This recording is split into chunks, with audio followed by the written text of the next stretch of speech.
Hello everyone, welcome to the video, and today we're going to be talking about the best bleed build in the DLC. This build does incredible damage, as you were able to see by this opening clip. 7,000 damage for a single hit.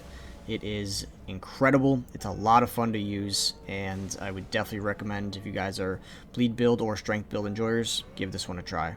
But quickly, if you guys need any help getting any items or runes, you can head on over to damnmods.com. They have the fastest Elden Ring services, and they work on any platform. They're also very trustworthy with over 6 years of experience and a 5-star rating on Trustpilot. And just make sure that you guys use code Seraph at checkout for up to $100 off. I'll put the link in the description. But with that out of the way, we're now going to get into the details of the build. So first up, we are going to talk about the gear of the builds. So for this build, we are using the Blood Fiend's Blood Arm plus 25. It's important that when you're putting on your Ash of War, you infuse this with blood. Otherwise, you will not get that beautiful 223 blood loss buildup. I also put Cragblade on mine just to give a little bit of extra damage. And as you can see here, the attack power of this is still incredible even without the blood loss. It's 305 plus 357, which is pretty solid. And then we're using the Dragon Communion Seal. For the armor of the build, we're using the Rakshasa set.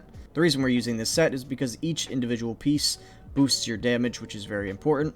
For the talismans, we're using Lord of Blood's Exaltation, Star Scourge, Heirloom, Two-Handed Sword Talisman, and the Axe Talisman. For a flask, we are using the Spiked Crack Tier and the Blood-Sucking Crack Tier. For the stats of the build, I am level 170, but you don't need to be. I have 60 Vigor, 17 Mind, 45 Endurance, 28 Strength, 19 Dexterity, 19 Intelligence, 25 Faith, and 81 Arcane.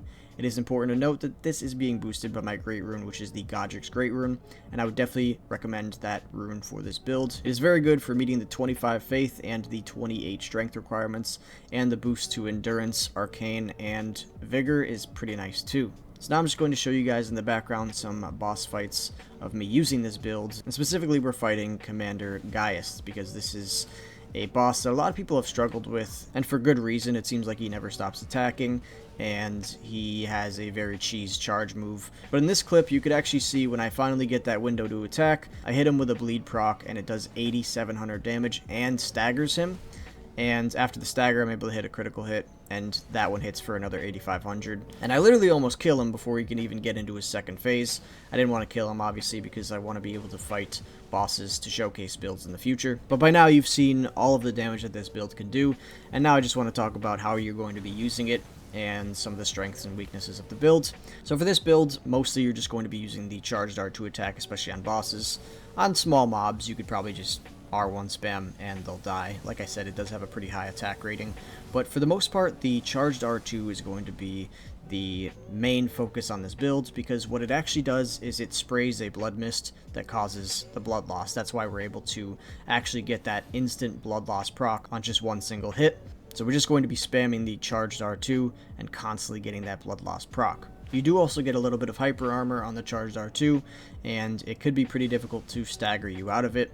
However, you can be staggered out of it, so you just want to be careful of that. Another great thing about this build is that you really only need one hit to do maximum amounts of damage. So bosses with small attack windows like relanna or Commander Gaius, you're able to deal with pretty effortlessly, and it does cause staggers quite often. But that's pretty much it for today's video. If you guys found this video helpful, make sure to drop a like as well as a sub to the channel. I make tons of build videos that you guys might be interested in, so make sure you stick around and check that out.